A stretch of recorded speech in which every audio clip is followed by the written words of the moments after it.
This is very strange. Julia looked worried. Did the city have any problems recently?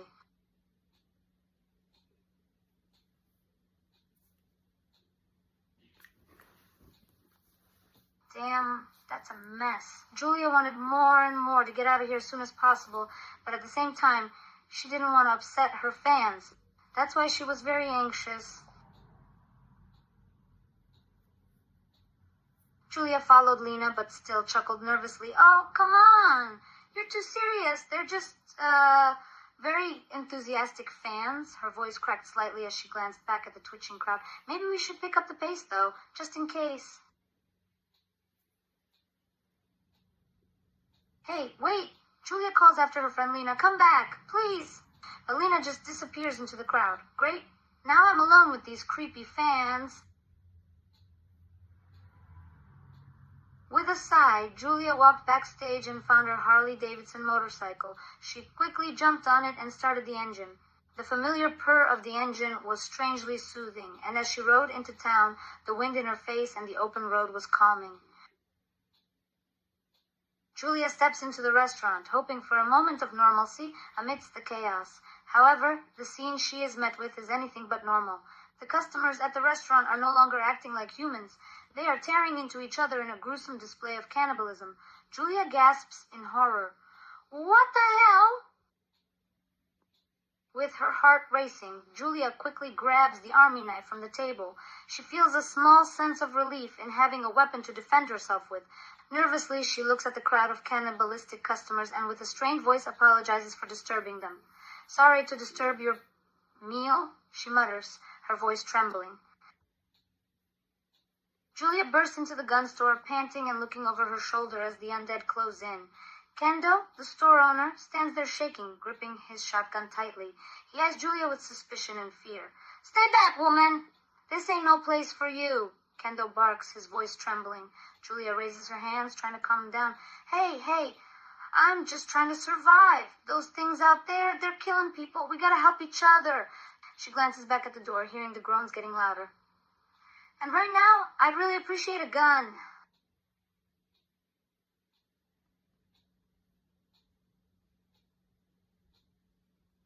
Kendo begrudgingly hands over a gun to Julia, still keeping his distance.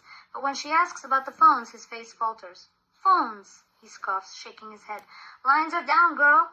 Ain't no way to call for help. The sound of the undead pounding on the door becomes louder, their moans growing more desperate. Kendo sneers at her as he watches her collect more ammo. Load up on as much ammo as you can, babe. He spits out, his tone still condescending. Julia rolls her eyes at being called babe. She can tell Kendo is being a typical sexist jerk, but right now survival is more important. Kendo keeps a close eye on Julia as she loads up on ammo, but he's also clearly nervous, constantly glancing towards the barricaded door and the undead outside. He mutters to himself, I don't know what's going on, but no one can know. Gotta keep it to myself. His behavior is strange, and it's obvious he's hiding something. Kendo chuckles condescendingly. He looks at Julia with a smirk. You stay put here, girly, he orders, his tone dismissive. I'll keep a watch for anything out there. He positions himself near the barricaded door, keeping a watchful eye on the undead outside through the glass walls. Despite the precarious location of the store, he seems overly confident in its safety.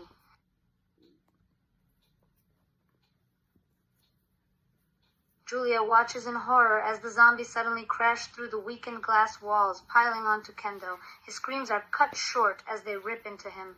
Blood splatters across the floor and Julia's heart pounds in her chest. Shit! She quickly raises her gun, adrenaline surging as she backs away. With no time to mourn, she steels herself. She's got to survive. Julia pushes forward, navigating the chaotic streets as the undead converge around her. The groans and moans of the zombies echo in her ears, their undead hands reaching out to grab her. Despite the overwhelming numbers and the dire situation, Julia refuses to give up. She fights with every ounce of strength, dodging and shooting to clear a path. She's strong, determined, and driven to survive no matter what. She moves with purpose, her eyes sharp and her body tensed. Each step she takes is a defiance against the sea of the undead. Julia maneuvers through the labyrinth of containers, her aim precise and deadly.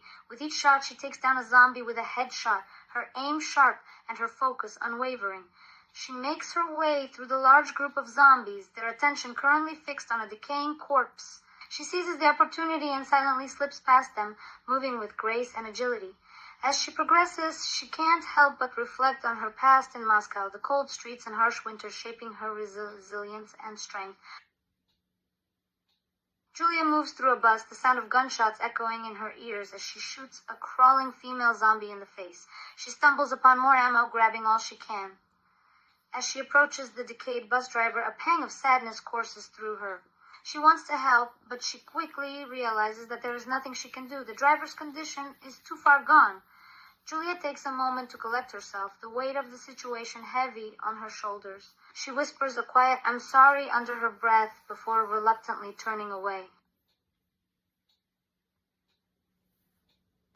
Julia sprints through the street, her legs pumping hard. The path is filled with crashed police cars and a fire truck, creating an obstacle course of debris and danger. She weaves through it all, her focus laser sharp. Suddenly, a zombie blocks her path, zombie Brad Vickers. Julia raises her gun, knowing that every bullet counts. With a steely determination, she takes aim and fires. It takes several shots to the head before he finally falls, his body crumpling to the ground. Julia cautiously enters the empty police station hall. The once bustling space now lies eerily quiet. As she moves further in, her foot kicks open a destroyed door, revealing a wrecked room. Julia's attention is immediately drawn to the male police officer, Marvin, who stands amidst the debris, looking weary and exhausted. She approaches him, her voice laced with concern. "Officer, are you okay?" Julia's heart sinks as she notices the massive wound in Marvin's stomach, his insides spilling out. "Oh, God, you're hurt," she gasps, taking a step closer. Marvin looks up at her, his face contorted in pain. He tries to speak, his voice weak and labored. The mansion in the forest, there were zombies."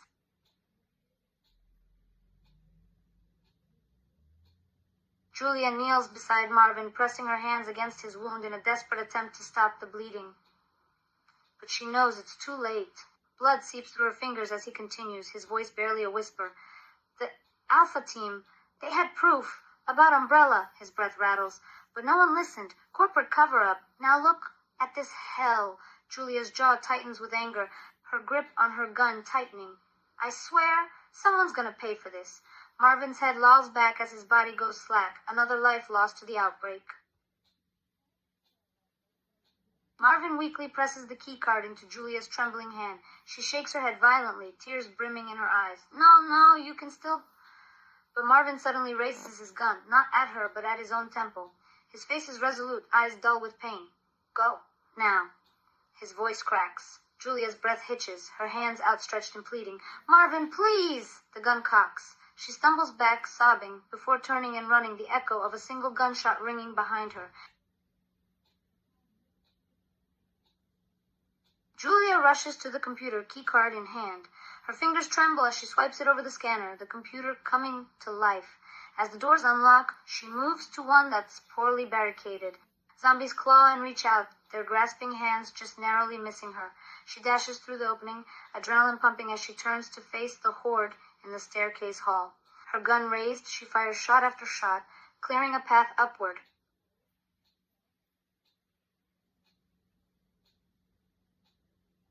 The sights and sounds of the carnage around her take a toll on Julia, her expression hardening further. Despite the grim reality, she pushes on, reminding herself of the gruesome monsters those bodies have now become. She whispers to herself, voice low and harsh. "They're not people anymore, just mindless husks." Julia enters the star's office, the silence of the room weighing heavily on her. The walls bear evidence of a functioning team, photos of the team laughing and smiling together, but now all is emptiness and abandonment. She approaches the radio station and switches it on. Static fills the air, broken only by the occasional burst of garbled voices. Julia fiddles with the settings, desperately seeking a clear connection. Julia grits her teeth as the dispatcher's voice crackles through the radio, his tone annoyingly intrusive. You sound stressed, sweetheart. Tell me exactly where you are, and I'll... Julia slams her fist down. I don't have time for this. Either give me intel or shut up. She snaps, her patience frayed. The dispatcher sighs dramatically. Fine, tough girl, but don't come crying when... Julia kills the transmission with a disgusted click. Ugh, men. She mutters, reloading her gun with aggressive precision. Julia spots a Colt Python revolver lying on a desk and quickly grabs it, along with some ammo. Curiously, she also finds a diary of one Chris, flipping through the pages and raising an eyebrow at his scathing review of Tattoo's concert performance. She laughs dryly and shakes her head. Well, he had no taste, apparently. Idiot, she murmurs, tossing the diary aside. Julia's eyes widen as she spots the M79 grenade launcher tucked inside a locker. She pulls it out, running her fingers over its weathered surface, an old-school relic from the Vietnam War. The manual confirms it's compatible with multiple types of ammunition. Well, aren't you a beauty? She grins, loading it with practiced ease. Let's see how you handle zombie crowd control. She shoulders the weapon, feeling a surge of confidence. Finally, something with real stopping power. As Julia walks past the fax machine, a half-printed sheet catches her eye. It's a detailed report from the FBI, revealing information about money transferred from Umbrella to the city's police chief, Brian Irons. Julia's expression darkens as she scans the document, eyebrows raising as she reads the section about Irons' sexual assault convictions. Her jaw sets in anger. Jesus, this guy is a piece of work, she mutters, her grip tightening on the grenade launcher. Julia turns to see a young girl in a Japanese school uniform, casually requesting help with a pursuing zombie. She pauses, taken aback by the girl's casual demeanor. Despite the dire circumstances, the girl maintains a soft, cute appearance, but dashes away without warning. Hey, wait. Julia calls out, startled, but the girl disappears around the corner. She sighs, shaking her head. Kids these days, she mutters, continuing forward. Julia loads the M79 grenade launcher with a sharp click, her stance steady as she steps through the door into the library hallway.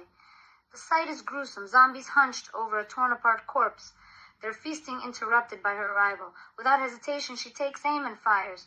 The explosion tears through the horde, sending limbs and viscera flying in all directions. The echoing blast leaves the hallway painted in gore, the remnants of the undead now splattered across the walls. Julia exhales sharply, lowering the weapon. Well, that worked. She steps forward, her boots squelching through the carnage. Julia turns at the sound of footsteps to see Lena walking in, seemingly nonchalant despite the horrors around them. Well, look who decided to join the party. Julia snarks sarcastically, raising an eyebrow. You seem more scared of me than the zombies. Lena hands over a radio, keeping it Поражена better pan first to the crowd sent up time. Chama Mertiz traveled the bottom first. He's going now, she's gone Sunday. Keeping a distance. Her eyes dart around nervously, clearly uneasy. Julia cocks her head, curious about the little girl Lena mentioned. A little girl? Can you describe her? Anything unique about her? She questions. But before Lena can reply, Julia quickly dismisses her own suggestion. Actually, forget it. How would I know who you're looking for? She leans against a nearby wall, crossing her arms. So, you thought hiding here was safest? Julia snorts. You don't exactly scream survivalist material. No offense, I just imagine us to пересадить этим pensamentul. Părințul mă vede să vă, să băbă, să lasă previciul tine să vină să fie răspapă de ultimul